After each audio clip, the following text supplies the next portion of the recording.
NetSparker, the developers of desktop and cloud-based web application security scanners that enable you to automatically identify vulnerabilities in your web applications and web services. NetSparker scanners employ a unique and dead-accurate vulnerability scanning engine that automatically verifies vulnerabilities with their proof of concept. For more information, visit them on the web at netsparker.com or email at contact@netsparker.com. Recorded Future. They help security teams make more confident decisions faster. Recorded Future's technology automates broad collection and analysis of cyber threat data and delivers the rich external context you need to understand alerts and emerging threats. With real-time threat intelligence from Recorded Future, security teams respond to threats 63% faster and find undetected threats 10 times quicker. To get started, go to recordedfuture.com/securityweekly and sign up for the Recorded Future Cyber Daily. Every day, you'll receive an email with the top results for trending technical indicators, cyber news, exploited vulnerabilities, suspicious IP addresses, and more. Subscribe today and stay ahead of cyber attacks. Endgame's converged endpoint security platform is transforming security programs. Their people, processes, and technology with the most powerful endpoint protection and simplest user experience, ensuring analysts of any skill level can stop targeted attacks before information theft. Endgame unifies prevention, detection, and threat hunting to stop known and unknown attacker behaviors at scale with a single agent. For more information, visit endgame.com. Welcome back, everyone, to Paul's Security Weekly. This is the security news. Quick announcement. We're currently running... My teleprompter is going the wrong direction. We're currently running two surveys, 5 stages of automation maturity and our annual listener feedback survey. You can go to securityweekly.com, click the survey link and or menu on our new website.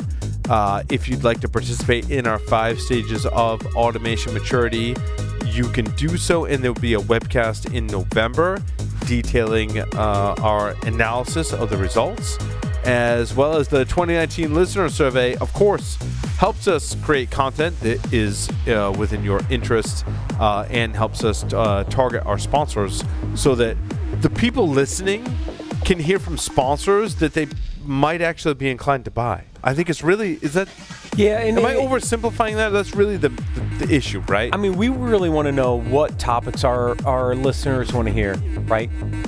We want to make sure we're bringing the right sponsors on to talk about those issues. We want to make sure we understand how people want to consume content on the network, right?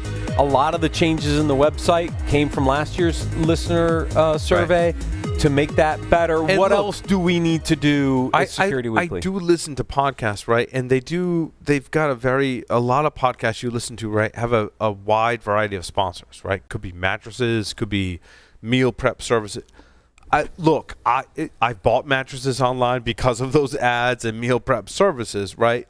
What we've decided to do here at Security Weekly, because we have that background and still practicing information security today, we want our sponsors to be relevant to your job in InfoSec today. Yeah, and we really want to make sure we are addressing the challenges and problems organizations face, bringing the right sponsors on to talk about how they're solving those problems, and we want that really good alignment. And so we're not going to advertise mattresses and food preparation services. We're going to try to bring you solutions that hopefully help you in your day-to-day jobs. Yeah, agreed. Are there more announcements?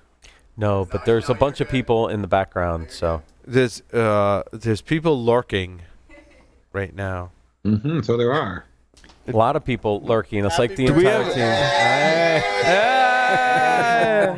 Happy birthday, Mr. Matt Alderman. Yes. So for those who don't know, tomorrow is officially my 50th birthday. And 1969. 1969. My T-shirt is 69 Classic. Yeah. If you were a car, you would be a 1970, because cars were built in 69 in the fall of 69 to be branded as 70. And I am a 69 baby, but all the classic cars are 70s.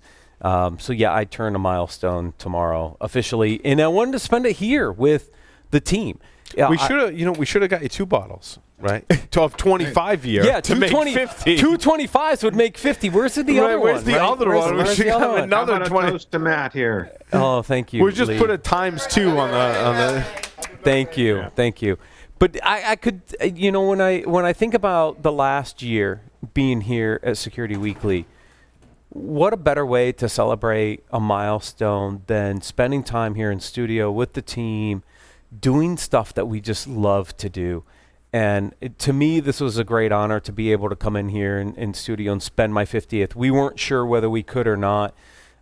Normally, I would come in next week, which is Halloween week. But, my mom was bugging me to come back to Ohio because not only did I turn 50, two of my sister-in-laws turned 50, and my mom was bugging me for a long time to come back. And so I took the family to Ohio last weekend, and I said, well, I'm already most of the way across the country. Yeah, why not come in here, get to celebrate my birthday in studio with the family, the Security Weekly family. With 25-year-old scotch, which I hope you're going to open because we've got a couple of glasses. We do.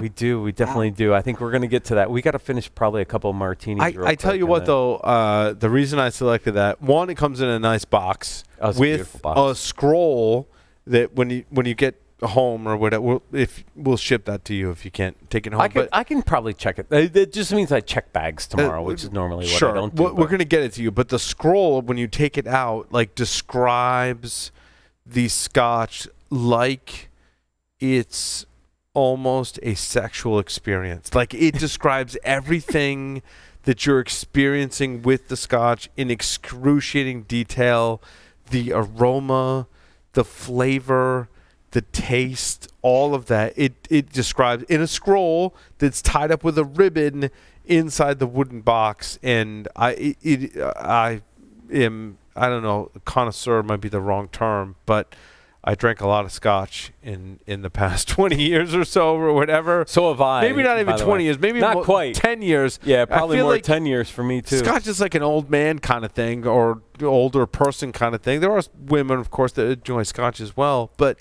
it's an acquired taste. It is. You don't find a lot of younger people that are like, oh, I'm going to go sip a 25-year-old scotch. And that's not a racist thing or a stereotypical thing. That's just what I've observed. We're going to start with Mad Dog 2020, and we're going to work our way up to, different things. I didn't enjoy scotch. No, I didn't either. For a long time. When I was younger, I was like, wait, whiskey's whiskey. What are the different... Whiskey is something you shoot in a shot glass, right? And then you kind of make this weird progression to where you're older and weirder. You think you're more refined, but you're really just weird, where you drink scotch with no ice and you're sipping this 25-year-old scotch that costs way too much money. Way too much money. Wow, this is really good, right? It's a weird thing. For me, it was, I went to Scotland in, I think it was 2012. So it's only been 7 years since I really have gotten into scotch. And the reason for that is in my early days, I had a really good friend of mine that loved Glenlivet Scotch, which to me has this grassy taste to it, and it wasn't my style, and so I never really understood the beauty of Scotch. And in 2012, when I was with RSA, I got to go to Edinburgh and flew my wife over for the weekend, and she's like, "We're going on a tour. We're going to go to a Scotch distillery." And I'm like, I don't like Scotch. She's like, yeah, but we're in Scotland. You got to do it, right? You got to do it, yeah. You got to do it. There's a law. There's a law. I guess there is a law, Lee. And we go to Glengoyne, and you're going through seeing the distillation process. You're like, yeah, okay, I get it, right? Grains. It's science. I mean, it's basically science. There's a science what behind it. Boils down right? to it. But at the end of the tour, they pour you a glass, and they're like, okay, take a sip. And I'm like, ugh. And they're like, okay, that's what most people think. Now they're like, take a little dropper and put a couple drops of water in the top. Mm-hmm. And now take a drink. And what that water does, for anybody who's not a scotch drinker and doesn't like scotch, trust me, try this. You put a couple drops of water in it, and it breaks the surface tension, allows that air in, and it allows that air to kind of mix with the scotch. And when you take that next sip, it's so much better. It's so smooth, and you're like... Why a lot of people will just say scotch on the rocks. Right. Ice cubes do it, but putting real good single malt scotch on rocks is like a sin. Yes. Yeah. It's a sin. Oh, yeah. Right? But people do it because you get the same effect. You break that surface tension, the oils, it allows it to diffuse, and you take that sip, and you're like, wait, that's good. The first one was like, yeah, but that's good. And then they pour, yeah, it does. It opens it up, right, Lee? And then they start pouring all the later versions. You're like, oh my God, this only gets better with time. Mm-hmm. And then you start to understand the appreciation of scotch. Well, like you, Matt, being 50 now, you get better with time. Just like scotch. It gets better with time, right? So some would say and others would say not, but it's all right. Thank you. I'm 7 years into this decade, and I think it's getting better all the time. There you go. Look, if you love what you do, which I do, don't get me wrong. Absolutely. I mean, this last year, we're what, 7-8 days away from my 1-year anniversary with Security Weekly. Already? Yeah, November 1st is when I came over full-time with Paul. And the year we've had as a team is amazing. And I wouldn't trade this in for the world. I am not a big corporate guy. I never have been. Look, I've had my ups and downs in the career. I've learned a lot through this. But literally a selling point was, I'm like, Matt, you realize that if you do this and you come on, and we say this of all the hosts largely have realized this from the beginning. We get to sit around, drink whatever we want, have cigars, and basically talk about security. And I've really, truly, from episode 1 of this first show, right? Like, that's what we do, right? And, like, I never got exposed to the podcast until I was doing the work at Tenable when you reported to me. And I got exposure to the show, and I'm like, oh, my God, this is a great environment. But actually, like, holy shit, we get to sit around and drink and smoke cigars and talk security. And, like, that's, like, your job? I'm like, yeah. Pretty much. And so, I want to make this my job. I did, and then Matt did. Like, right. And then Paul said, look, I can't pay you that much money. And it wasn't about the money. Paul goes like, when you come here, you can smoke as much as you want and drink as much as you want, and we get to talk about security all day. I'm like, and I stepped back and I thought about that for a second. I'm like, what's better in life? I'm like, I'm in. And here we are, a year later, almost a year later. Not quite, but pretty darn close. But the most rewarding thing, though, is when we go to conferences like Hacker Halted, which we most recently went to, and people tell us things like you were telling me today that Matt was like, professors in colleges recommend their students listen to this show as part of their learning. I'm like, I know. I'm like, it's kind of scary. I know. But that's what I've heard as curriculum now, which is great. Which is why we had a ton of students show up and actually come up to the booth, and it's like, we listen to your show. It's part of our curriculum. Think about that for a second from an impact perspective. I mean, we're guys that have been doing this for a long time before security was sexy. I mean, security wasn't sexy when we were doing this in the 90s, Lee. You probably maybe closer to the 80s, right? Well, yeah, but it's still relevant, though. It was not sexy. It was not cool. Who wanted to do security back then? Right. And I got lucky to get into the space and do the things that we've done over the years. But now students are listening to us because we're a source of information into, like, the relevancy of what they're learning in school. And I thought that was just a great But now take one of our first stories as an example. An interview will air next week, I think, really was one of the first ones in some time that forced me to think differently about IoT security. And we all read these articles.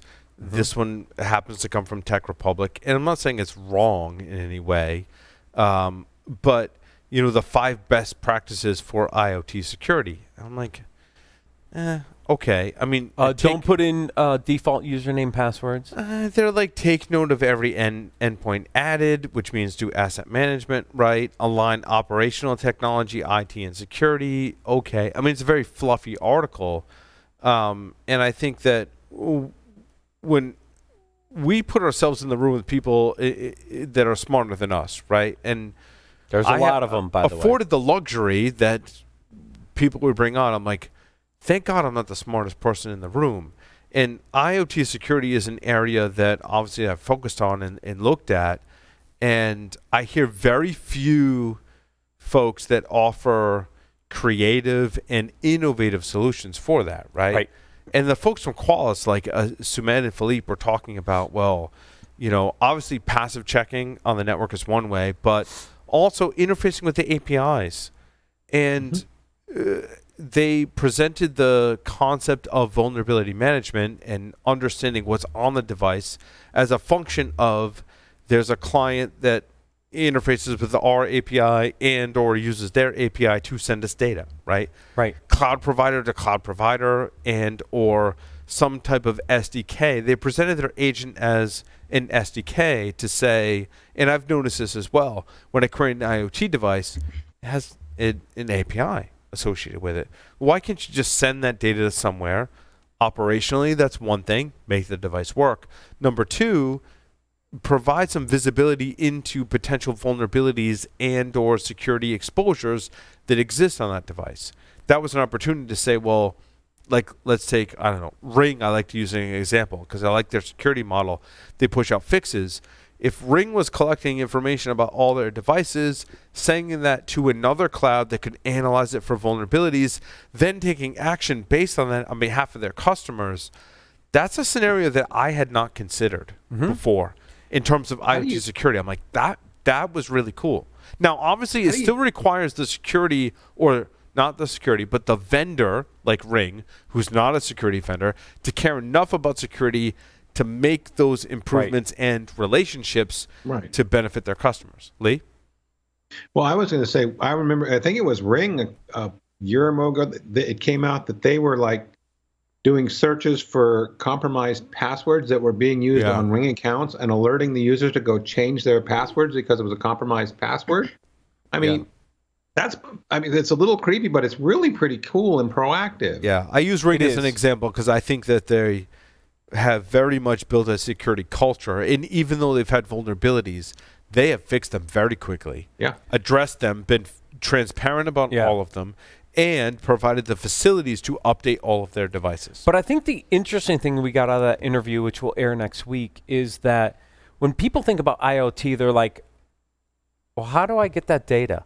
Right? You can't put an agent on those devices. They're not really structured for an agent. They don't run normal operating systems. You could, but you don't control the code to put an agent on. Exactly. It's not like major operating systems like Windows, Mac OS, or Linux, where you can install an agent on them. The firmware-based devices, you don't have that package in software infrastructure to put a software package on them. But what I thought was really interesting and what Qualys has done, not to give too much away in that interview, is that by coding to their SDKs, you could send a set of data. The manufacturers can now send a set of data elements to Qualys's platform to analyze that from a vulnerability and security perspective, which is a unique concept because how else do you manage these? How else do you potentially check security in these environments? Just very insightful. It's the fifth on the list. And I get it, but I still think there's a couple things missing on this list in the top 5. The first thing I would think about is no default usernames and passwords. It's not on this list. Vulnerability assessments down at the bottom, but how are you going to do vulnerability assessment on IoT devices when you don't even know where these devices are? You're not going to scan them on the network like we talked with the Qualys folks.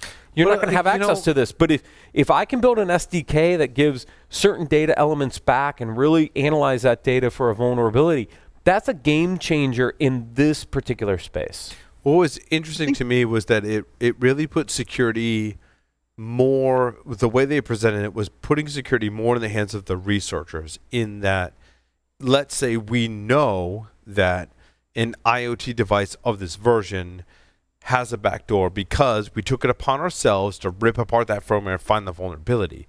We can build those checks in, query those devices and or the cloud they're using to say, I know that version has this backdoor, and if you got that, it's totally vulnerable. I don't have to scan that device. I don't have to even test the password. I can do that in a lab. We talked about security. The big takeaway for me in context of this article is we talked about security in that it is the ability of the security researcher or security person to do the threat modeling and do the testing to find conditions that this means there's a vulnerability, and then provide the operations team with the ability to find that and discover that in your environment. And to me, that was a huge, I'd never really truly put security in that context. Right. We're really just like testers and threat modelers to everything. We've been forced, the other thing I took from the interview in relation to this, we've been forced to be the practitioners, to say we have to go and install, implement, and maintain a WAF and a firewall and an IDS system to do security. Right. The transition for me was we get away from those operational elements. Now, what's interesting, I think, in career path-wise, you have to understand those operational elements. You may have to work in IT, I think, to be truly effective, to say, I've walked a mile to deploying a system or an application, whatever that looks like in the future, and I understand all of these controls. When I'm security, I'm threat modeling, I'm testing, and making recommendations to go back to implement control, however you implement that. Yeah, and I think the other interview that we did on Enterprise Security Weekly a couple of weeks back with Finite State on analyzing the firmware on IoT and some of the other things. Very true. When you tie those two combinations together, right? The analysis of the firmware and looking for vulnerabilities in the firmware and trying to address that at the firmware level, great.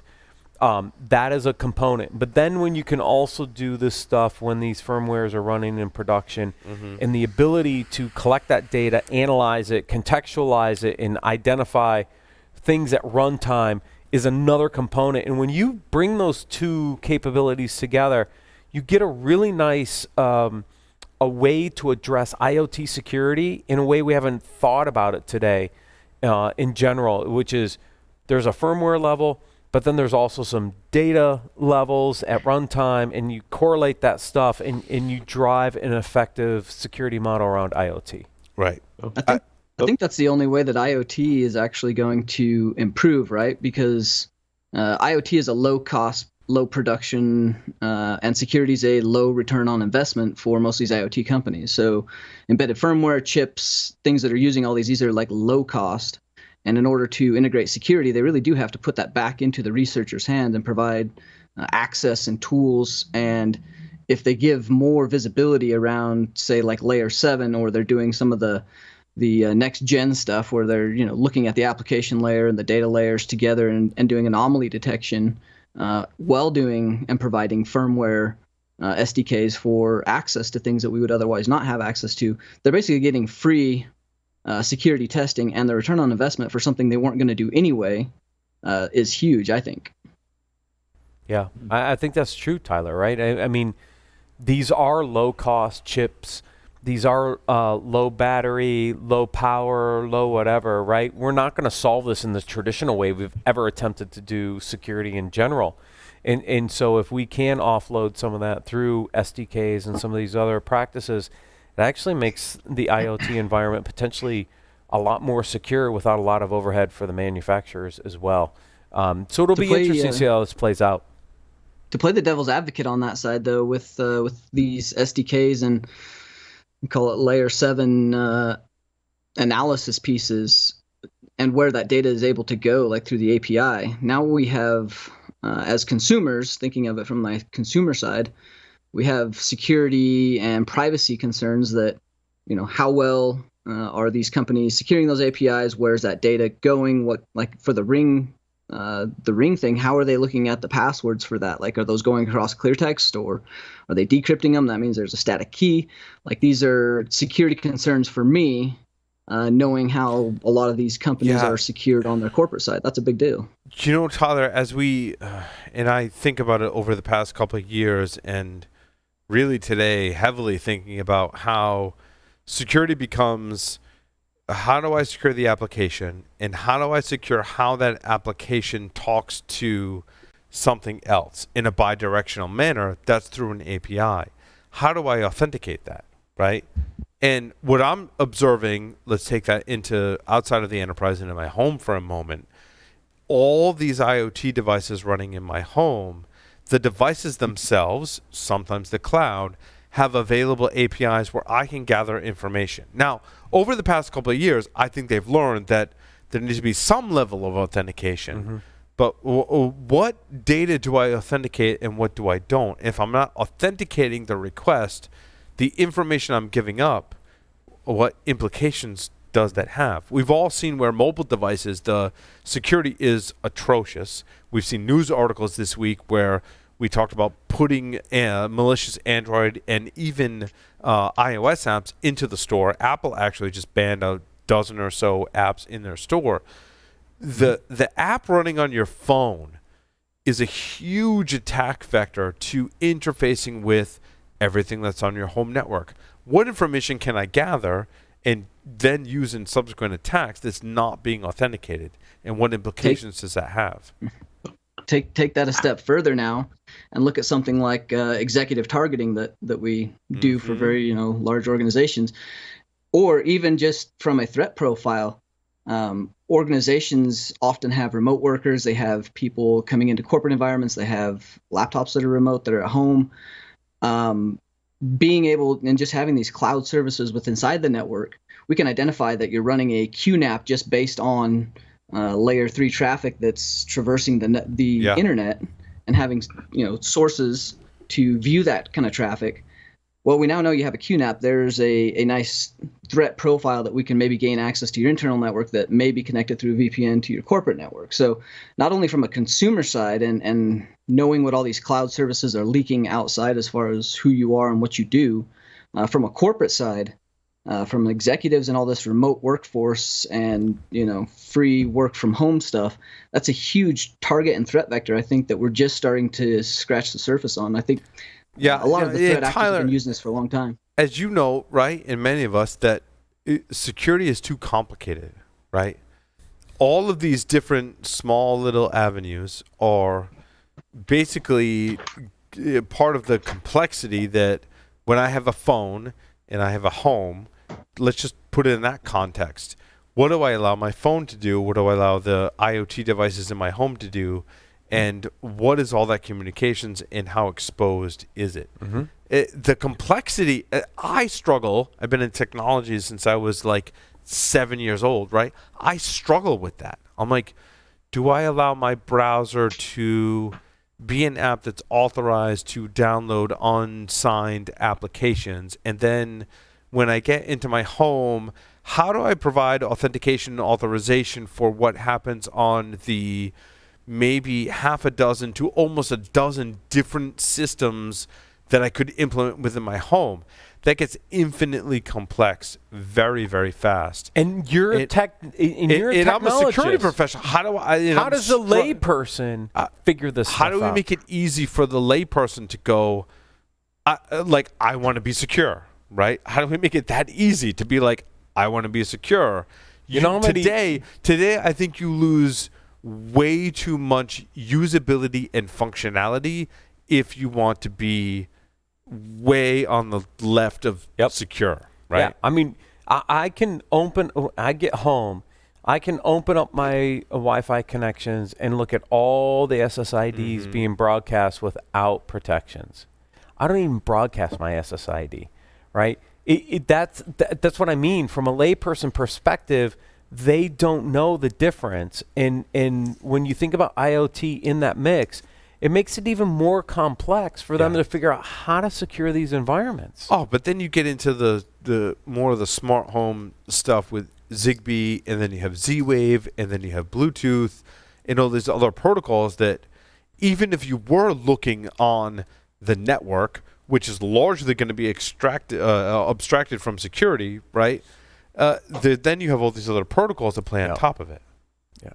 So I think that comes back to something that you applied as a pen tester, an offensive security-minded person, right? As you're doing a scoping engagement, or you're looking at your threat profile as a company, how mature are you? What is your threat risk? What is your threat profile? Who are the people that are going to attack you? And what is your overall maturity and risk tolerance? So taking those aspects from a personal standpoint, or even a pen test standpoint, you have to get your pen test company to accurately simulate the tactics of what they're trying to emulate, which is the threat actors that are coming against you. And Tyler, you have to do both of those. But what you're saying is very smart, because how much could you persist before I detected you, right? Like, I think it's really cool that I can go into my man cave and I can control my lights with my phone, right? But if there was an elite pen test team coming out, how long would it take me to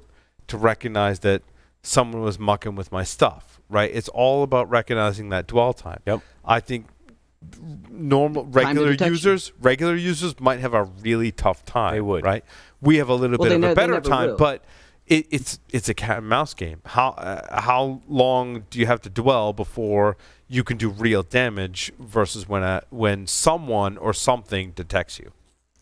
Yeah, and honestly, most of the attackers are leveraging these home consumer networks, these home computers. The botnets are in more play today than people realize. They haven't hit the news. They're not as widely researched, but really all of the severe attacks that we're seeing, all the APT groups that are actually doing stuff, in the Malaysian countries or the other areas that we're tracking, the particular actors that we're tracking and looking into and doing a lot of research on their C2, they're almost all leveraging consumer goods IoT through botnets that are being routed, across multiple spans. So this is becoming more of a problem. It's just less in the limelight. And they don't care about me. Out there, it goes back in the day. They only care about you because you have 2 corporate credit cards in your wallet, but that's it. Not even that. I have bandwidth. I have computing and bandwidth, right?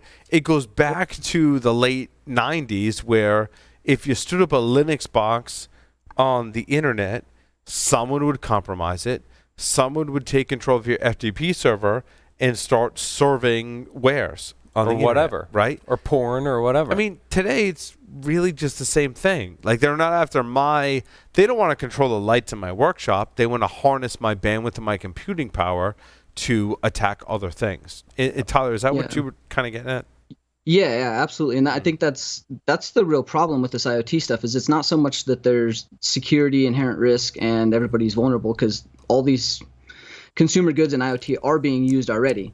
It's the fact that these consumer goods and IoT devices that are being used inside these botnets are being then used for very, very malicious things that are going after and attacking, say, governments or, larger cybercrime organizations where they're trying to gain bigger picture and bigger detriment to the overall society as a whole. They're using these particular things, and that's where I think we're going to run into issues if we don't continue to try and bring this to limelight, come under trying to get a better harness on what IoT and consumer goods security looks like, because it just provides the attackers more bandwidth, more computing power, more botnets that we then, as security practitioners, have to defend against, right?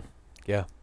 No, I hear you, Tyler. I mean, we're going to continue to see this. We had some really great sessions on dark web and botnets and in the whole underground infrastructure that's in place. That I mean, you can buy this stuff as a service now. It's not even you have to bring up your own. I mean, you can actually rent this stuff out from the dark web, get an initial foothold through a way, and then they're selling this stuff and selling it off for people to do more advanced attacks. And IoT is one of those potential ways into an organization. Yep. Yeah, and I think this is going to become a bigger, we'll call it market vertical for security companies and pen test companies that are trying to stay above. Is really you have to have that threat intel piece where you have visibility at the layer and have the data sets and access to the traffic to be able to correlate a lot of these botnets, these attacks, these sell-offs where you're seeing IPs or threat actors or APT groups accessing your corporate environment. Like, how else are you going to detect that if their kit's not within the realm of an enterprise solution that's able to detect it? The only way that we're going to be able to do that is through a lot of the threat intel feeds, a lot of the threat intel happening by good research companies, and getting that visibility and reacting to those particular attacks based on this information. And there's not very many people that have access to that information or are looking into it with the proper background or mindset. Yeah, a lot of people talk about it, but I don't think they understand the core challenges here. And so they throw it out because it's a good marketing term, Tyler, to talk about IoT and how they do it. But then when you really dig under the covers on what they're doing, you're like, that's not really effective in this space. No, it's got to become a just like red teaming became the cliche word. Everybody's doing red teaming, and really we're rebranding like some kind of a pen test service or vulnerability assessment.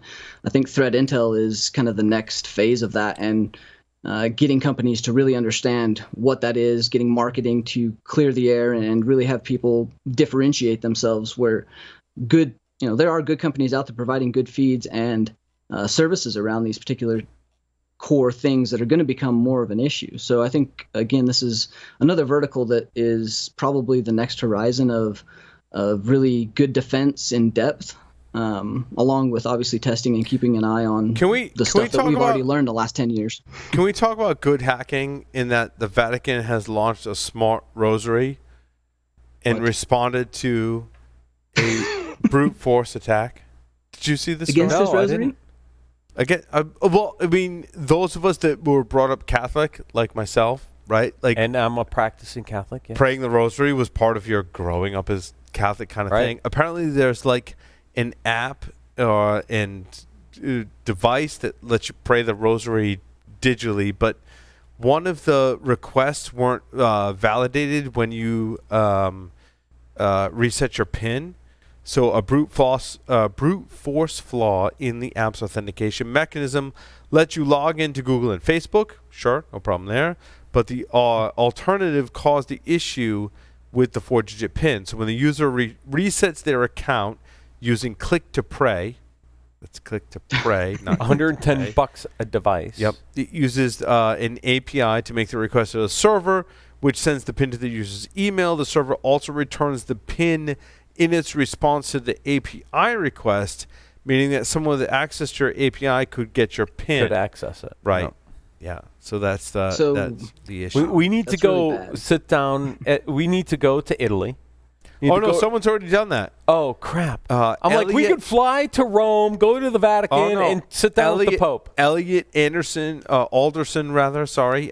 is one step ahead of you. Hacked the Vatican's app, contacted them, and they're fixing the issue together. Damn. Which we missed that trip to good for you, Italy. Elliot. Good for you, the Vatican, working together to fix the issue. Good. Yeah. I'm curious what he was actually like.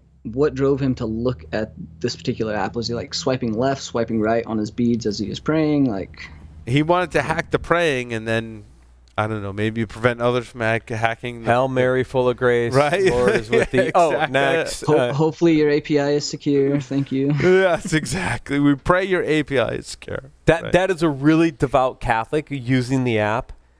And really going, look, wait, there's a vulnerability here. Mm-hmm. I would have never have picked that up, but no. See, that's the ADD hacker. He's sitting there praying, thinking about the API as he's trying to. Right, his mind was wandering elsewhere while he was praying. Right. Yeah, the Holy See didn't have complete visibility into that one. There's so many puns. So little. Gotta love my Catholic faith. Yep. I am really curious about this this iPhone passcode, and I'm no lawyer. We have a really great lawyer at Nisos where we're at that I'm sure would have all kinds of things to say about this. She's quite vocal about the law. Oh yeah, the one where they forced her to give out her password, right? Now put this in context. The article states a woman who was high on meth, and then the article continues. So comma dot. I mean, not that. Doesn't that fall into the consensual thing? Yeah, but rights are rights, regardless of whatever drug that you decided to do.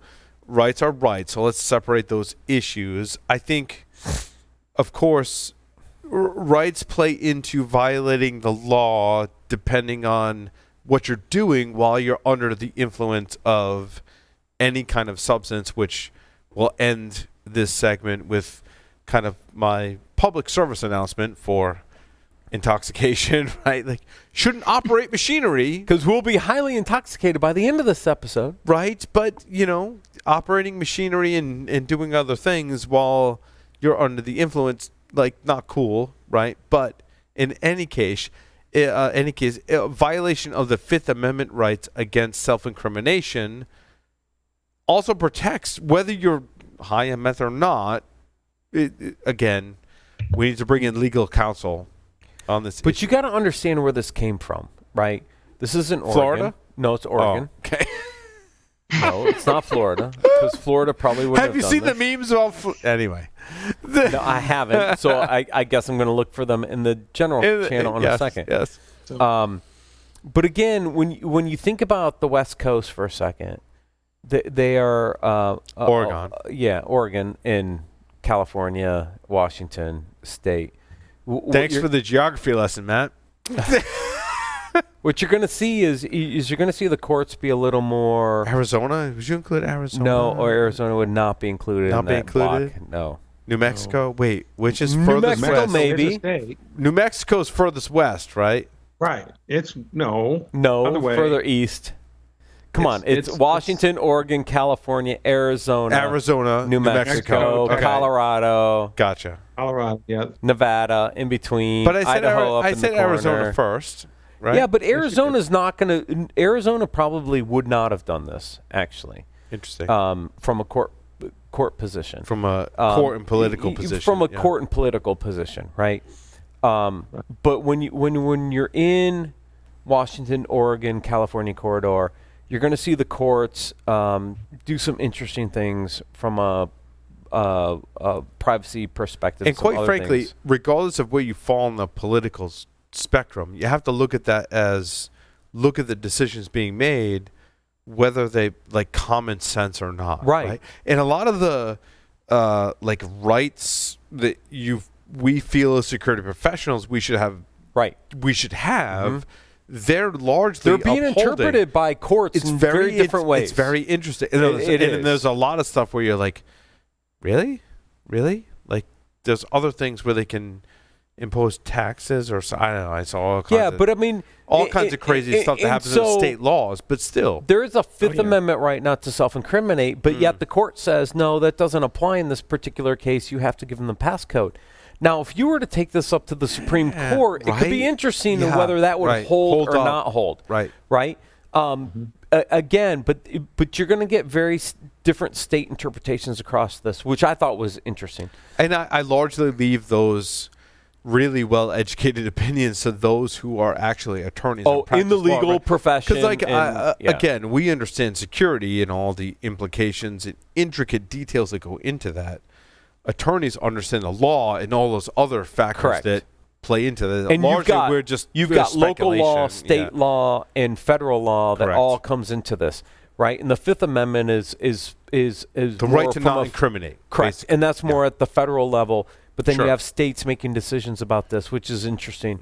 Like I said, if she wanted to appeal, this is something that could go to the Supreme Court, and we've seen aspects of this with Apple. I agree that it could. In the old days. It may not, but but look, Apple fought this from an aspect of. I remember that. Right, we covered it on the show. San Bernardino. Yes, and the whole thing of Apple giving over this information. Right. And what was their requirements in that and not in that.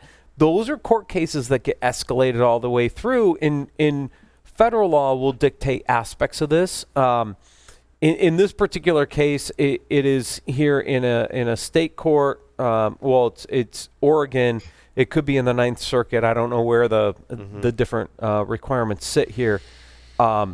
But it's just an interesting way to interpret it from a legal perspective, let alone from a privacy or security perspective.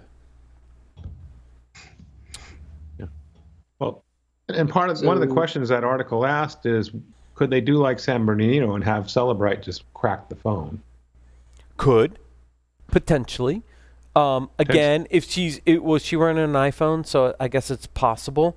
But remember, Apple made a bunch of changes after San Bernardino and its software. It may not be as easy to crack that any more than it was back in the San Bernardino days. Really, what's the benefit? We're talking about someone high on meth. Like, is it and crashed a it's car, not necessarily, right? I mean, it's not necessarily. She's already being charged with potential either state or federal felony and misdemeanor charges at that point, right? Yeah. Like, what's the? It's like sounds like a news organization trying to get a different angle on something. Agree, really Tyler. Like, this person obviously needs to be rehabilitated, but like, at what cost to, exercising various facets of the law, right? Yeah. Yeah. It's a legal thing. And protection of other. Obviously, you don't want people under the influence driving or endangering other people either, right? Right. So yeah, it's all. I wouldn't want to be a judge, like, because judges make those decisions, right? Yeah. As to how people should be punished and or rehabilitated to whatever extent. So. I got an article from one of our list here that really is hitting a lot of nerves, and I think there's been a few people that have come out and talked about this. The Security Week, so ICS Cybersecurity Conference in Atlanta. There's a bunch of articles that came out and some surveys that said basically ICS security has resulted in injury or loss of life, and there's a whole bunch of things, but no concrete evidence. I think these are the kind of articles that as security practitioners we really have to find people in the space, make sure that we understand OT for ICS stuff. The OT side of this is much different than IT, and really get some facts behind it, because this is one of those things I would disagree with. Having worked in OT a lot, I mean, I helped teach the Black Hat ICS class with Justin. The OT and ICS environment and what they're claiming here as far as how these incidents are happening, I severely doubt that this is actually the case, at least at this level. There's enough protections around. Well, OT security is really bad, and it's very, very. It's a different environment. Yeah, but it's very Tyler, there's where I would disagree based on your previous statement, right? Where the air quotes cyber security is really bad as it relates to operational, technology in industrial control systems, but. Like you said, there's other checks and balances, right? I worked for Digital Bond before I went to Tenable in the ICS space, and we worked very diligently to make sure that the technical controls were in place, knowing that there are, and Matt, you've worked in nuclear power as well, knowing that there are other physical safeguards, like people say, printers can be set on fire remotely. Well, there's actually physical safeguards that prevent that from happening. There's other physical safeguards in industrial control systems that also prevent that from happening. And so, Tyler, I agree that saying that there is a loss of life as a result from this, we need really hard evidence. Yeah, really hard evidence. I spent 7.5 years in nuclear power. And spent time actually building out the real-time systems to drive the I/O into the control room to manage the plant. And I can tell you back then, there was complete isolation of those systems. And the reason... Isolation is one... Yeah, but sure. we knew we had a controlled environment. We knew that the data that was even going still, to the control but there room... was, like we talk about with email phishing in making sure that money doesn't get transferred, Kevin O'Brien gave a great example. There was a $32 million wire transfer that he said the only reason that was held up was because there was a part of the process to actually fax a PDF file or something, right? And that was the part that cut. Now, too close for comfort, they adjusted their processes, monitoring, and protections as a result. But in industrial control systems, there's the same thing. There are physical or other controls that prevent, largely I think it's to prevent software failure, because these were developed in times before we considered the threat models for external attackers, right? But we benefit from these controls of going, in order to do that, because of not just hackers, right? Because it wasn't in the press like it was now versus 20 years ago, but because of certain conditions, there needs to be a human decision, an extra step in the validation to make sure that you can't change that sensor or that control to cause a nuclear meltdown. You had as-built and you had to do things. Correct. Right. I think. Go ahead, Tyler. No, we really do need to like start calling this out. I see this frequently for OT and ICS like hitting the news. Like, we got to stop a lot of this FUD around, the ICS being so far behind, being so insecure. While they are behind, it is in a different environment. And like reading through a lot of these articles, like they're saying, malware and infections like that they can see, obviously watering holes, phishing. Most of these OT environments don't have an OS. We're talking about real-time OS. They're not going to be susceptible to the same thing. Yes, the business network, which is how APT and threat groups are going to come through. Business networks are just like any other corporation. They're insecure.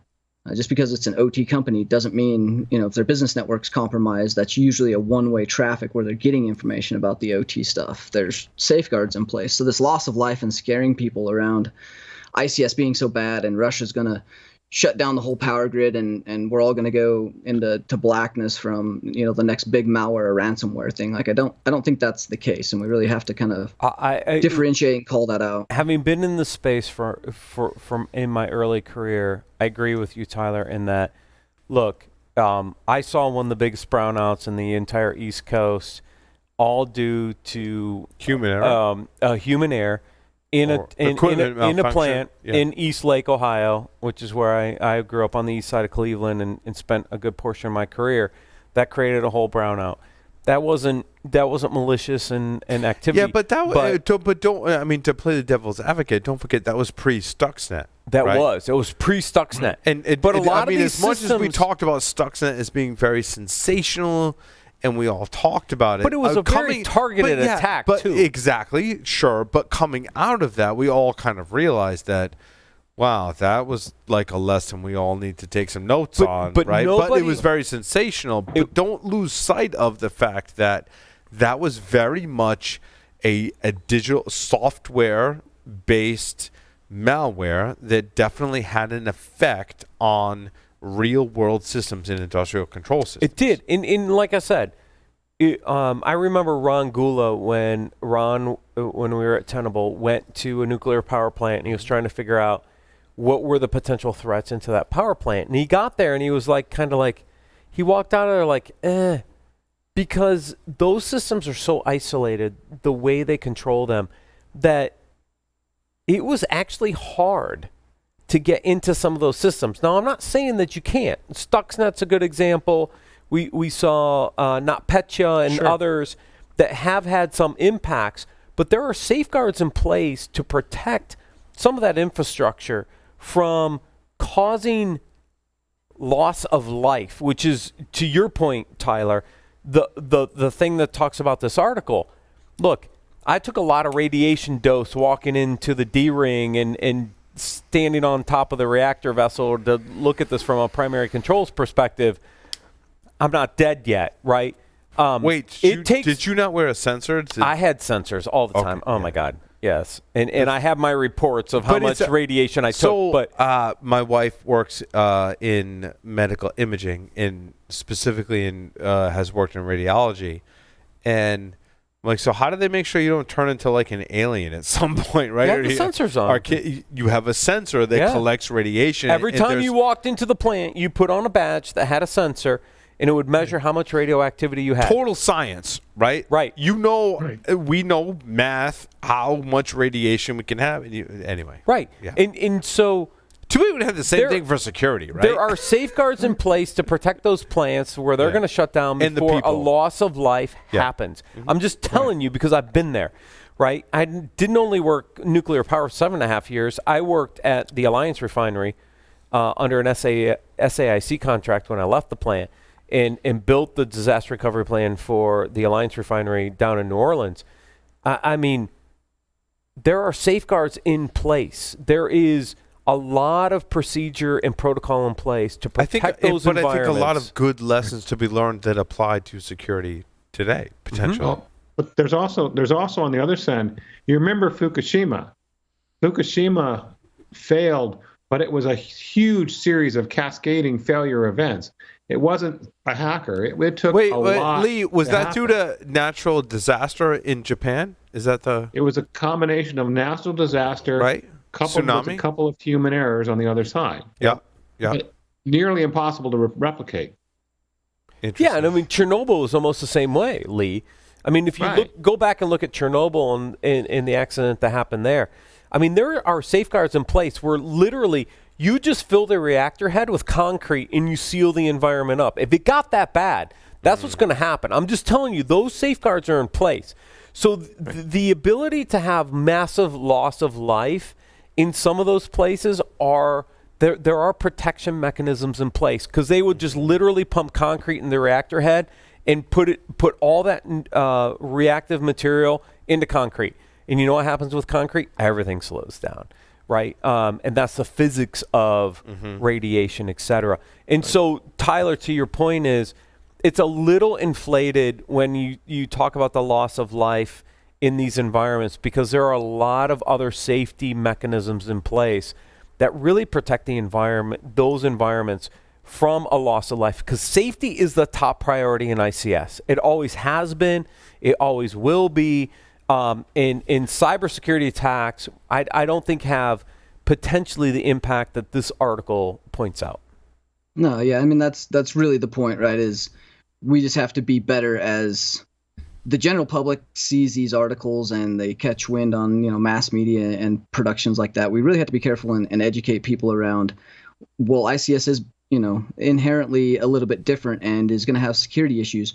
Those things, you're not going to see the mass loss of life. It's not as bad as these guys are making it seem. There are APT groups. There are a whole bunch of things and capabilities that nation states do have access to, and a lot of research around that and PLCs. So there are risks through, vendors and all kinds of stuff. It's just like any other environment. It's insecure and does need work still. But we really have to be careful about spreading that FUD, especially around ICS and the general public's understanding and knowledge around that, especially with things like, ransomware, saying that, people have lost life because of ransomware or malware. And it's, in a mainstream article. These are things that cause, this is what causes issues and why it becomes very difficult to get the message across correctly and make sure that people aren't feeling like it's just hopeless. Yeah, no, I agree. Yeah, now, so the president, right, did the show The Apprentice where he fired people, right? It's funny, right. You're fired. My family and I were talking about that, right? And talking about, like, when you own a business, the decisions you have to make to fire someone. Now, what we agreed upon was, like, you don't necessarily dislike that person. They're just not the right fit for your organization at that time. Those of us that have worked in this field, we've worked in IT and security, right? We know that maybe we worked with someone who was terminated, we changed jobs and they were there, and so much more happier, right? So it's not your dislike for that person or that person's a bad person, right? They're just not the right fit for that organization at that time. The White House now has basically replaced their entire security team for the White House, which you can imagine as a cybersecurity professional working for the White House, there's a certain responsibility to national security that you have for that job. Agree. That puts extra pressure on you, maybe. But versus none of them are jobs. calling us to, like, help them out. That's what I find amazing. Well, that's not true, Matt. I mean, if they did, we may not be able to talk about it. Sure, right? So there could be those of us that, but they haven't called me personally. They haven't called me personally. I feel a little miffed, and I'd be totally down to help. Certainly. Yeah. Because I think it's in the best interest of the country, right? Anything related to national security, just putting this out there, you call me, I'm going to answer the phone, and I'm going to help, like whatever it is, right? But again, I don't think it's changing out teams is not necessarily a bad thing. It could be a good thing, right? And the media portrays is a very political view. Yeah. Put it that way on the world, right, Tyler? So From the enterprise standpoint, so looking at this not just from the White House standpoint, do you agree that, say, like a CISO or someone after a major breach gets fired, or changing over an entire security staff is I don't the agree. right thing to do? I don't, Tyler, where I fall in this issue, and I will totally put this out there, and if you disagree, that's totally fine. A CISO and largely their team that experiences a breach, that's a leader in a team that I want to keep rather than get rid of, right? Absolutely. Because that's not the way the industry handles it, though. I agree, but I think that's politics.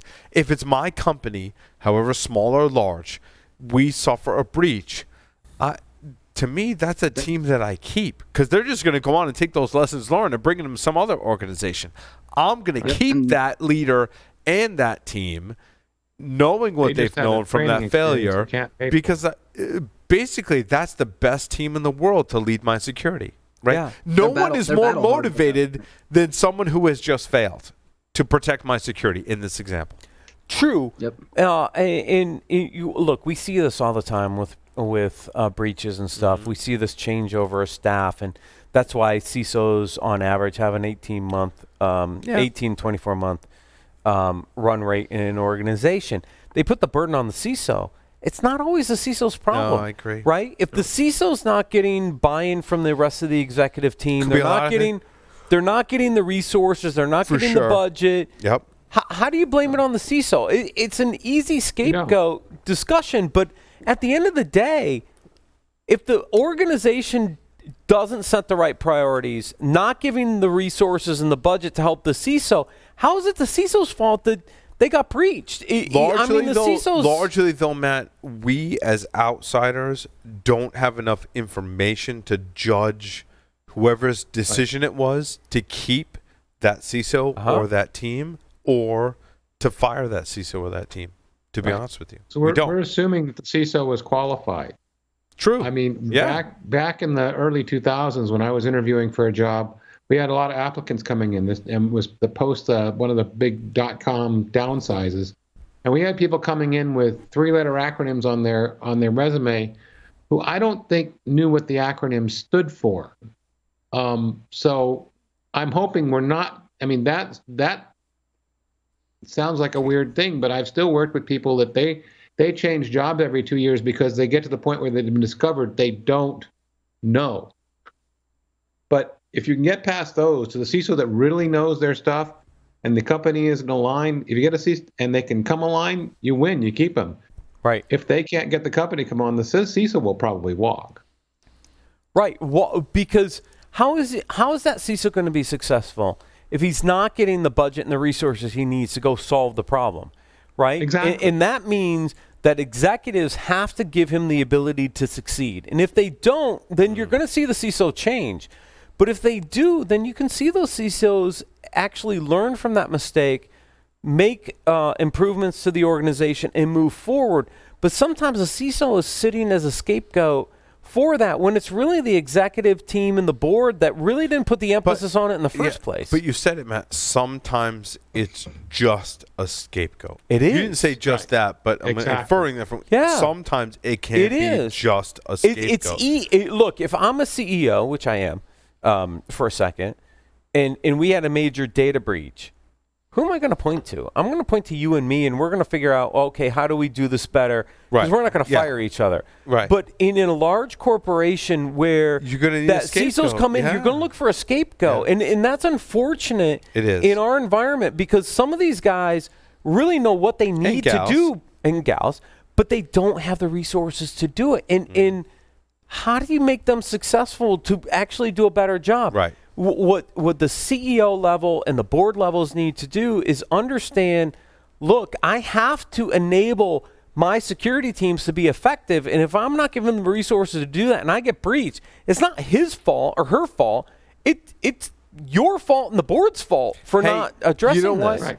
Tupac always said, only God can judge, right? And when we look at a lot of these breaches, we don't know as outsiders looking in, was it the CISO's ability or inability to communicate the needs of the security team to the business that was aligned with the business, or was it the higher level coming in going, hey, you know what, it doesn't matter how good or bad you were, like we had a breach and you're to blame, so you're out, right? And those I feel like are the two different scenarios that can happen. Right. And as an outsider looking in when we read the news, even if we have inside information, we really don't truly know, right? Yeah, you know, I would say take the CISO out of it though, and look at the teams.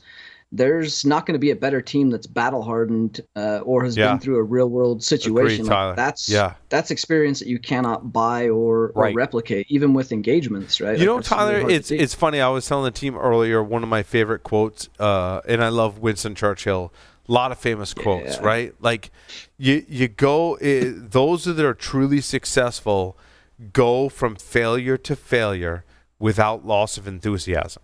And that's really what we're talking about as the teams we want to keep are ones that had a failure, have to recover from it, learn from it, matured from it, and are not deterred by it is Churchill's point, right? They're like, we failed, but so what? We're going to learn from that, and we're going to do better in the future. Right. We're all human. We're all going to make mistakes. We're all not perfect, right? But those of us that learn from those failures and move on, those are the leaders we want to keep on our team. Exactly. Yeah. And if you are a good CISO and you really know what it needs to take, what you hope is that from a breach, you get the resources you need to do a better a job. Right. We were at Hacker Halted a couple weeks ago, and one of the major breaches came out of that area. I won't talk about the company because we all know who it is. But one of the things they did is they made some changes. Right, wrong, or indifferent. Don't get me wrong. Sure. But the CISO that came in really wants to talk about what they did to really address that breach. He wants to be public about it. He wants to talk about it. He wants to communicate to the rest of the community. Look, we made some mistakes. Great. But here's what we're doing to fix those. Those are the kind of leaders you want in your organization to really help the organization move forward in their security programs. And if you have executive buy-in, they can be very successful in doing the right things to really move an organization forward in its security posture, putting the right programs in place, and continuing to drive the business. Those are stories we should tell. Those are stories that I think are great lessons learned from a breach to what happened to the changes you made and how you move forward. From the top down, you need to realize that you're never going to be invulnerable. You're going to be maybe the least vulnerable, or as least vulnerable as you can. Yeah, right. Right? And that's what it's all about. And sometimes you have a breach, right? Maybe the win is you realized you had a breach, right? Now, and sometimes they're externally reported, which it happens. It happens. Right? Look, right? I mean, but putting yourself in the position where you're the least breach, and if you are breached, you know about it, and worst case, if it's externally reported, knowing how to restructure the organization, put a plan in place, prioritize and execute to overcome that. Those are the folks you want running security and implementing security in your environment. It's not about, regardless of any of the factors, we had a breach, we're firing the chief security officer. To me, that's not the right answer at all.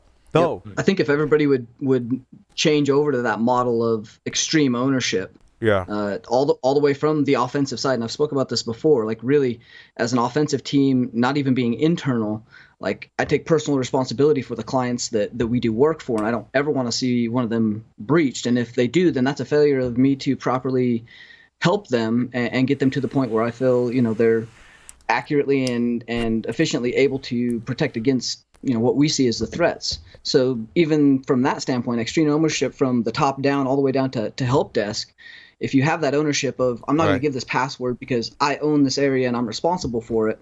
And there's some, Tyler, there's some really like weird philosophical kind of thing about extreme ownership that you apply, not just to your career, but to your home life as well. Like whatever bad happens, if I own that as my fault, I'm in a much better position to fix that, right? Like Yeah. The stress in my house now is my kids aren't going to bed at an early enough bedtime.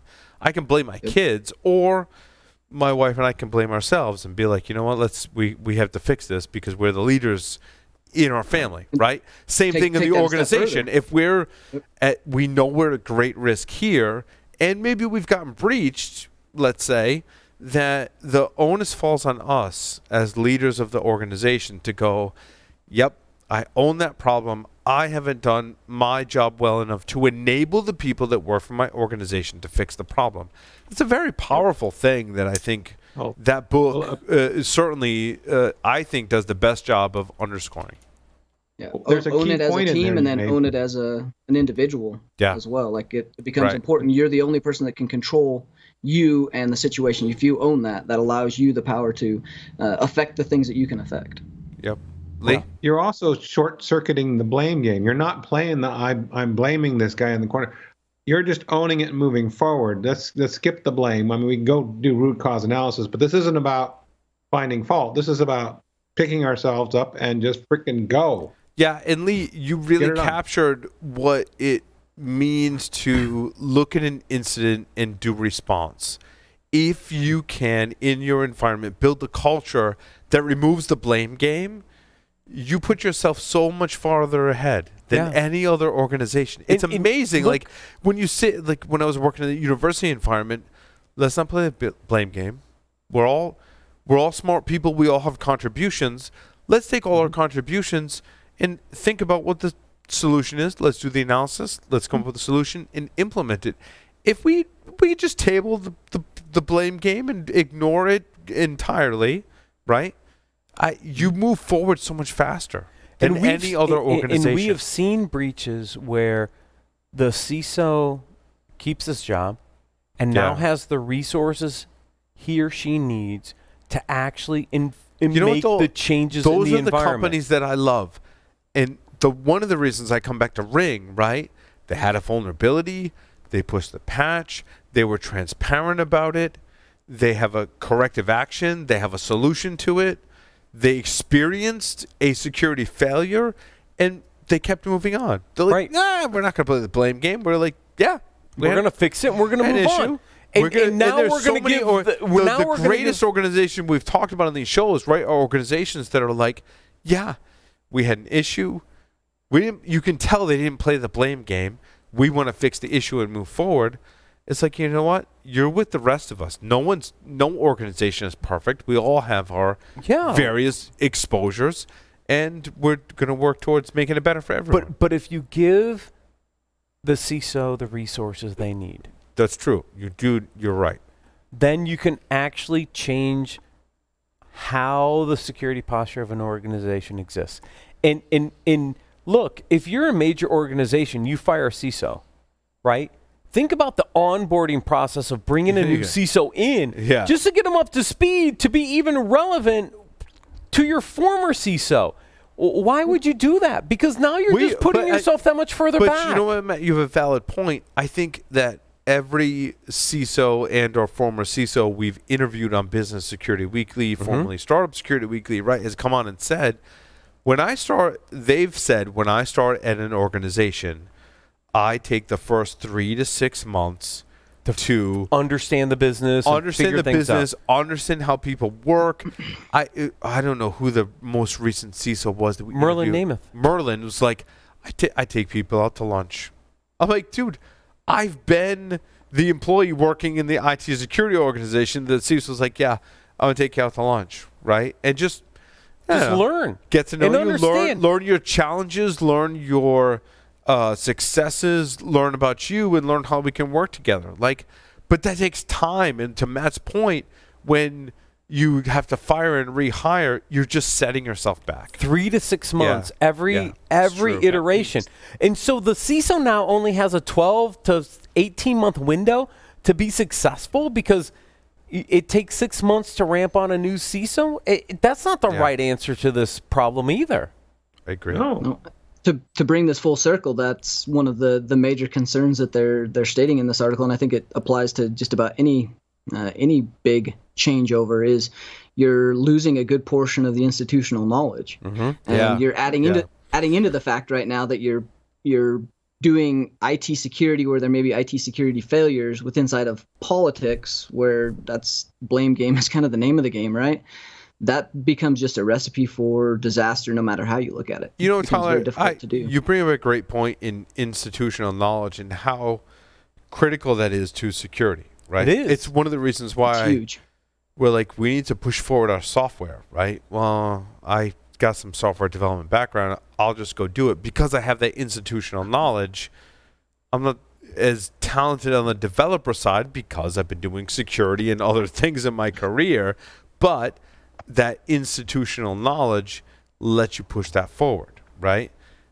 When Getting you rid lose of that, people, yes, losing that institutional knowledge can be more detrimental than hiring other talented employees to come backfill those positions. Exactly. That's interesting. Because that business connection and understanding the business and the goals of the business and aligning security to that, when you bring in a new person, that is a window of 3 to 6 months that have to be addressed. Mm-hmm. You are losing innovation opportunity to drive the business forward, which doesn't really help the business at the end of the day. But I think when you have a business, you realize that making that person with that institutional knowledge into a leader, which 100% of the time isn't always the case, but if you can transition that person into a leadership role and give them a team, how much more successful can you be? How much faster can you reach your goals? Because think about what happens as an organization when you have so that. Think about what happens when you fire the CISO. How many people really liked his leadership and they go somewhere else? Follow that Not person. only are you creating a gap in the CISO leadership position, now you have to go rebuild aspects of the team because parts of the team left because they're like, oh, that's it. And I'm we done. all know it's no secret, right? The level of happiness at your job, I think the most influential factor, and we've covered tons of studies on this, right, is the person you report to.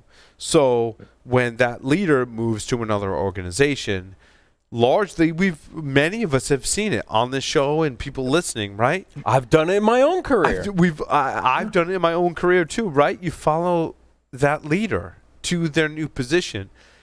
Even Absolutely. if the company is something new you have to learn, you're like, I really like working for that person. And even though they might be in a different sector, maybe I'm still doing security, but I like working for that person. I'll go learn that new business. It has impact. That's just a skill you can learn, right? Right. But you can't learn that dynamic between and that relationship you have with that leader. Right. When that leader goes, you get people that leave. You have it or you don't. And it's not only replacing a CISO, it's replacing a CISO and a bunch of your senior executive staff to move the company forward in the middle of a breach and an investigation and all the other things that happen when a breach happens. I agree. I think we've been too hard on the CISO in terms of a breach perspective. I think is what I gleaned from that conversation. And some of our listeners have sent us feedback like sometimes we come across as being a little too hard on that. But no, we identify with the CISO and the team. Oh, absolutely. Right. Yeah. And outside of the CISO, outside the CISO, one thing that is hard to quantify and often not considered as these big decisions are being made is you're not only losing institutional knowledge, you're losing relationships. You're losing dynamics that have taken time to forge and build. Well, institutional knowledge takes time to build and can be done by someone else. Often that relational value and the team camaraderie and dynamics that are within an organization often can't be rebuilt. So you have to consider that, but that's really hard to quantify from. No, it's a great point, Tyler. You should look at it as a challenge that your existing team has to learn from and overcome rather than rebuilding. And not to say that sometimes rebuilding isn't the case. Very well could be the case. But I think more often than not, it's reestablishing the relationship. More often than not, it's how does that team continue to work together in their awesome dynamic? Because it's really not their fault. We all have vulnerabilities and exposures, right? And if your team is well equipped to deal with that, that's the team you should stick with, basically. Right. It's like rooting for your home team, whether they're 1 in 15, or whether they're 6 2 and 4 in my case. 2 and 4 in your case versus 7 and 0. We know 7 and 0 doesn't my happen Broncos all the time. jersey's in the other room because I couldn't wear it on Doesn't the happen show. all the time, right? But you stick with your home team, I think is the point, right? And just imagine if that fired CISO went to go work for your competition. Right. It's a great point, Lee. I mean, not a happy transition there. You could wind up with a lot of your secrets, even with NDAs. Yeah.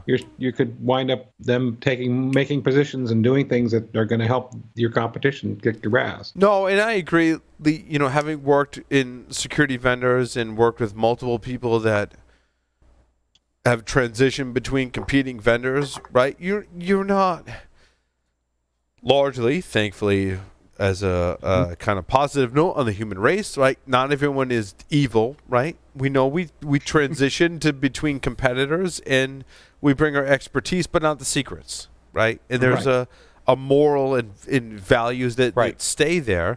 But having our own organization, I don't want to see talents go somewhere else, right? True. Right? It's not good. You want to make it work. I don't know. Realizing that people make mistakes and they're better for it, I think, is the moral of the story. Yeah. To be honest with you. Lee? What else? Other stories do you have? I had one. Well, Matt. Matt or Lee? I gotta find it. Lee, go first. Lee, go first. Then I'll find mine. So actually, I was thinking about my number 9, which isn't a huge story, but with this talk about the CISO and stuff, Avast was compromised through a reusable VPN credential, and that got domain admin. And my thinking here was not so much that Avast was bad, but they're saying, we learned a really visible lesson with somebody with a reusable VPN credentials. Maybe somebody could learn with that. I mean, they didn't have to disclose this. No. Yeah. But they're helping. I agree. And they, by the way, they've hired a third-party forensic company to make sure they get really good analysis on what happened. Bravo for them. But they're being really open. And the reason it happened was people go after more CC Cleaner users. But I just thought that was really awesome of them to say, hey, this was dumb. Well, they didn't say it's dumb, but you know what I mean. Hey, this happened. Mm-hmm. I really truly believe that the companies that are transparent during a breach are the safe bets to either adopt their technology or continue with their technology because they've experienced that failure.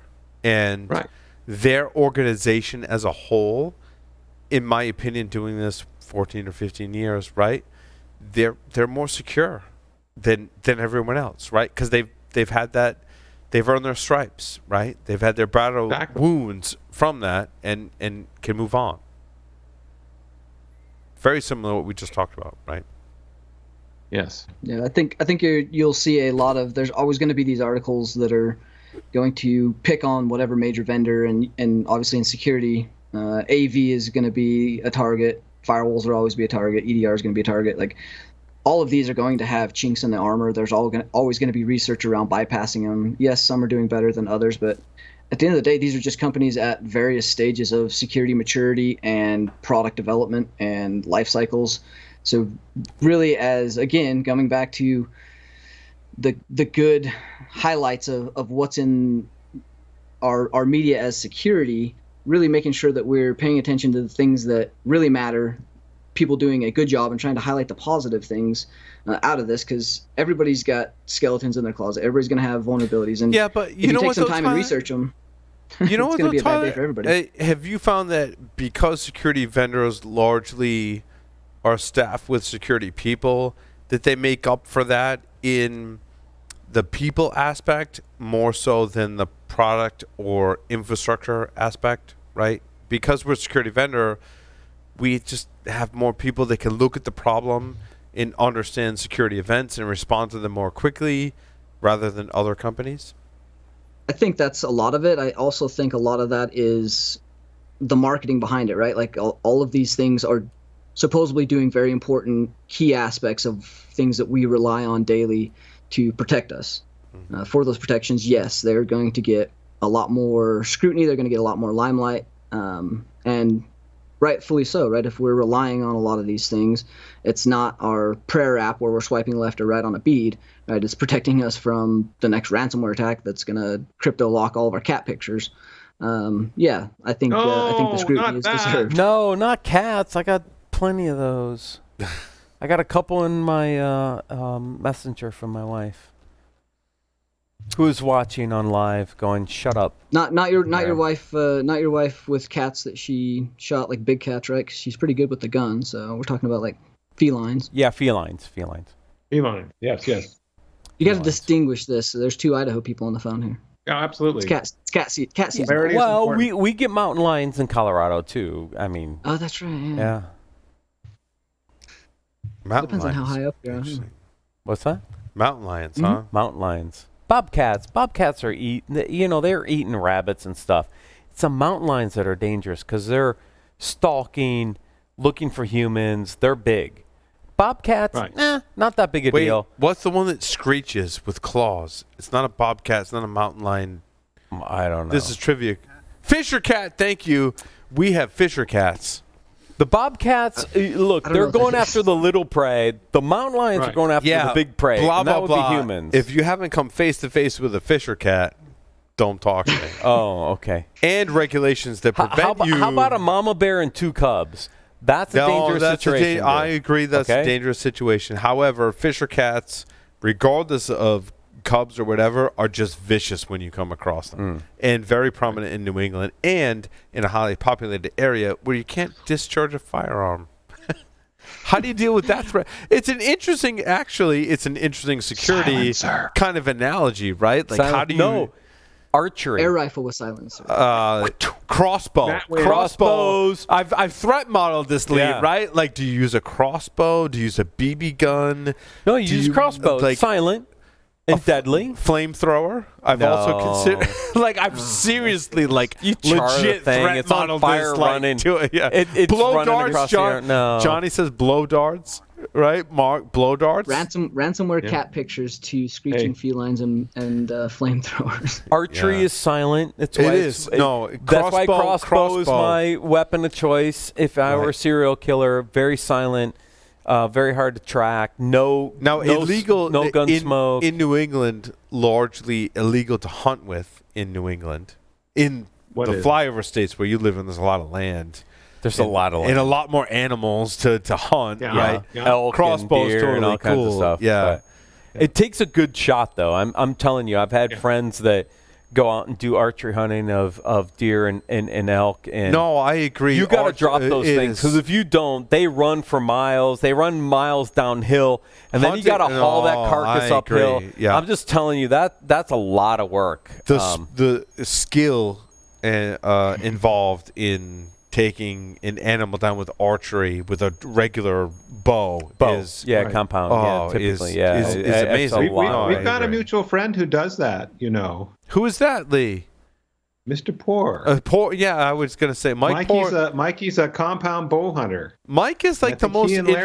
Mike is the most interesting man in the world. Like he's like I'm going bow hunting and then.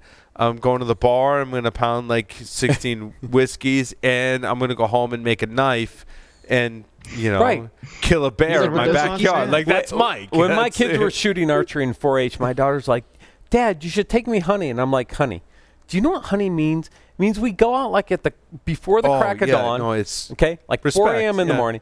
You hike up a tree, you sit in a tree, and then you stand there all day waiting for a deer or an elk in the cold, waiting for a deer or elk to come across your path. And then you have to have the skills to when you shoot it that you literally drop it. I mean, your targeting has to be well, because if you don't, has to go through the chest into the lung, through the chest, through. A very small, and if you don't, that thing runs, and they run for miles, and they like to go downhill in Colorado mountains. A lot of downhill. Holy cow, it's a lot of downhill, okay? So these things run, and then you got to go track it. You got to go find it, and then you got to gut it and clean it and quarter it and pull it out. I'm like, are you sure you really want to do that? And so we had some really good friends. Their son was younger than my oldest daughter, a little older than my youngest son, went out, and they do a lot of hunting. and he was out doing his first deer hunt, shot a deer, missed, had to track it. And in the story of them bringing that thing back out, I'm like, this is what you want to do? End of discussion. We never had that discussion again. It's not for every, but it's awesome. Like, much respect to people that do it, for sure. Yeah, my neighbor as a kid used to do it. And I remember him bringing home the white-tailed deers out of Ohio and hanging them in his garage, and we skin them and all that stuff. But in Colorado, that was pretty flat, right? In Colorado, in Idaho, again, you got a lot of hills. That's a very difficult terrain to do that. Well, my old neighbor used to go out in the hills in California with his daughter, who was a crack shot, and they had a lot of daddy-daughter bonding hunting, and they did very well. But there was two of them. The first one didn't get it. The second one dropped it. So there was none of this chasing from here to there. So they had each other's back.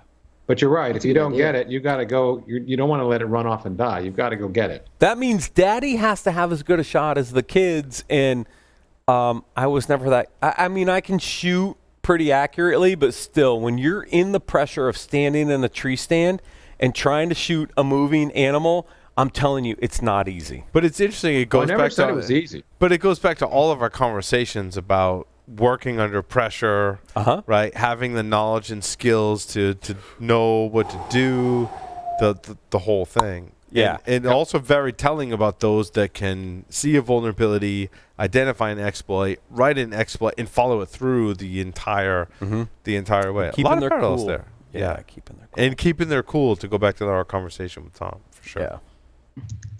So curious, Lee, on your number 10, this one actually has some relevant interest, and I think this, from a higher level perspective, we've seen this a lot already, right? Like AWS cloud, from a offensive security, or even just a security and having to defend against all this cloud integration, federation, and stuff. Like, these are prime examples of why this is becoming a much bigger deal, and something that every organization is going to have to deal with sooner or later. So getting really trained up on the cloud side of this, and from an offensive side, really understanding what your risks, your risk profile, what your company's roadmap and strategic design is for the cloud, and having stuff ahead of that where the security can be kind of identified and architected from the beginning. I think that's is a prime example of why. Absolutely. And this one, that was not just one organization. It was like these multiple companies were using the same back end. So it wasn't just a little bit of data. It was 179 gigs of data that was exposed. That's a lot of data. Well, that's a big that's the thing about the cloud is all the shared stuff. Yep. You know, you think shared services, the ubiquitous access, but doggone it, you got to engineer in the security, like you just said, or game over. I think this comes back to we've been down this circle again. So I think we're circling back around, right? Like back in the AS400 days or database days, like everything was getting centralized. All the data was coming centralized in-house, and then you were outsourcing that, and then you were bringing it to a host, and now you're virtualizing it. And now it's coming back to bare metal, and now we're going to cloud. Like this whole security cycle around where the data lives, and what it lives on, and what it's ultimately we really have to understand its data. We have to secure it and architect it and design it from the ground up, no matter where it's going. We're going to have these continual cycles, and really getting ahead of that and understanding what the risk is, no matter where your data's at, should be the bottom line. It is the triad I always talk about: applications, users, and data. Data is still the nirvana in what we have to protect, but how we give applications and users access to that data is an important criteria. But you're right. Data at the end of the day is the nirvana. We're not there from a data protection perspective. I wish we were, because if we did, then who gave a crap about all the other stuff that we've done? Because if we can protect the data, we're good. But when we talk about cloud, when we talk about distributed systems, when we talk about all these things, it is really user access both to the application and to the data, and the application's access to the data, that are really the three triads that we really have to spend more time on. We had a great conversation, like I said earlier, with Qualys that will air next week on We're abstracting away network. We're abstracting away endpoint. Think about how many solutions we have at the network and the endpoint layer that may or may not have relevancy in the new world as we continue to move forward. But when you look at the spend around app user data compared to endpoint network, are we spending the right money in the right places? I think it's a huge question for people to answer. Matt, I totally agree. And then I'm brought back to reality when I read the news. And there are lapses in security because marijuana was found at a missile launch site.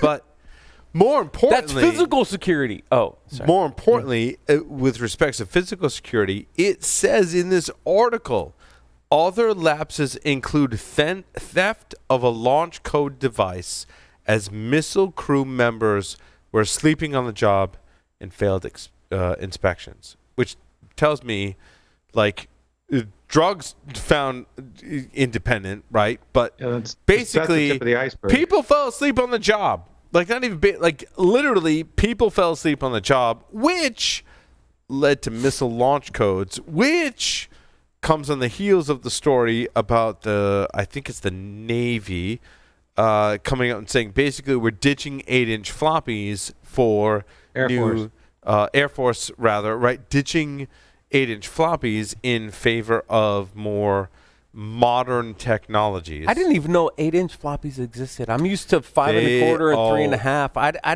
never played with an 8-inch floppy. What was These are IBM system ones that have been running since 1976, and their drives are now hard, not floppy.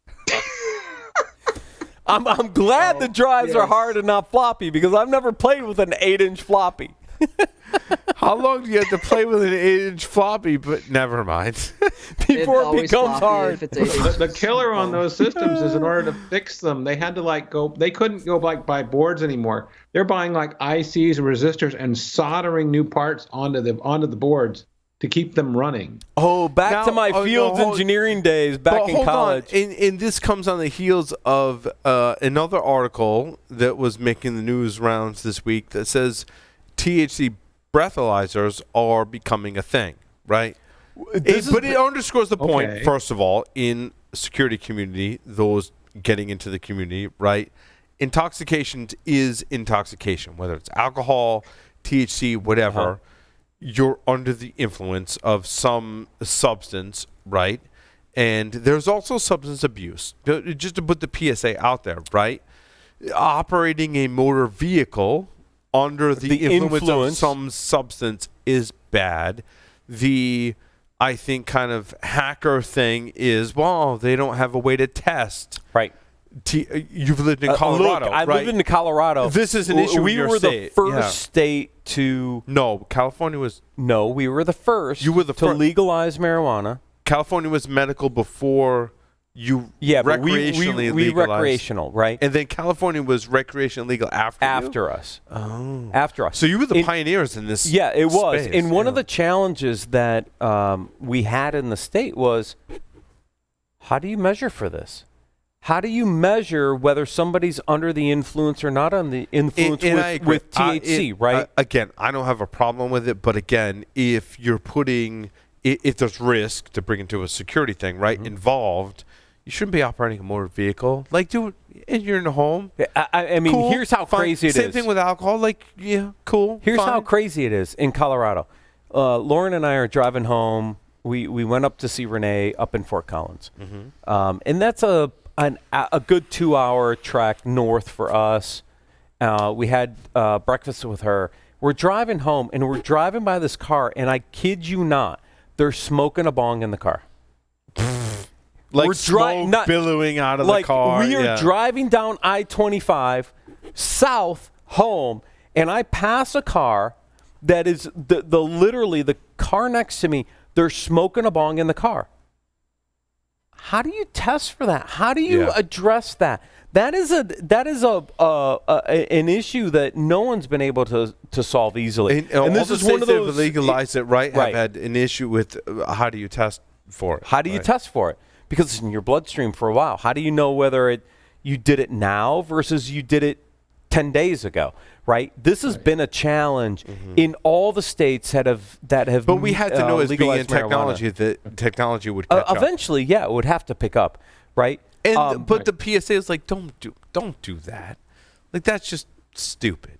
Yeah, but when somebody's smoking a bong in the car next to you, that's really stupid. You pretty much know that's stupid, and that's not a safe driver. But how do you catch that? Right. Because they throw the bong in the back. That's from a month ago, right? And how do you know whether they're high or not high?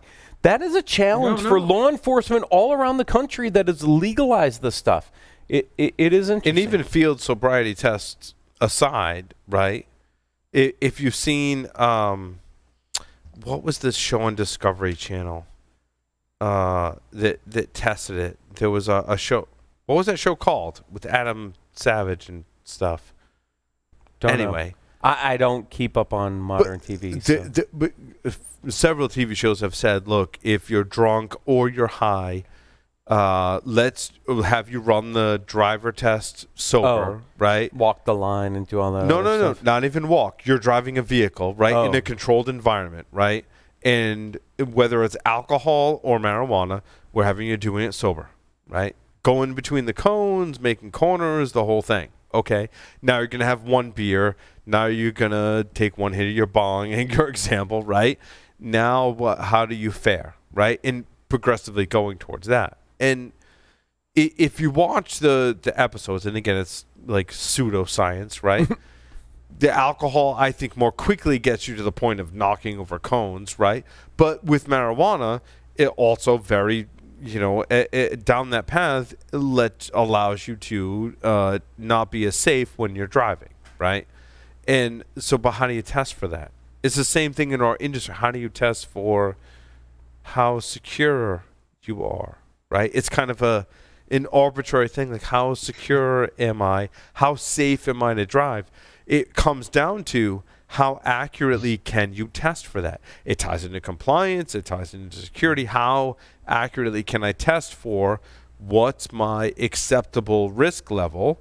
Again, which is what they have to define for marijuana.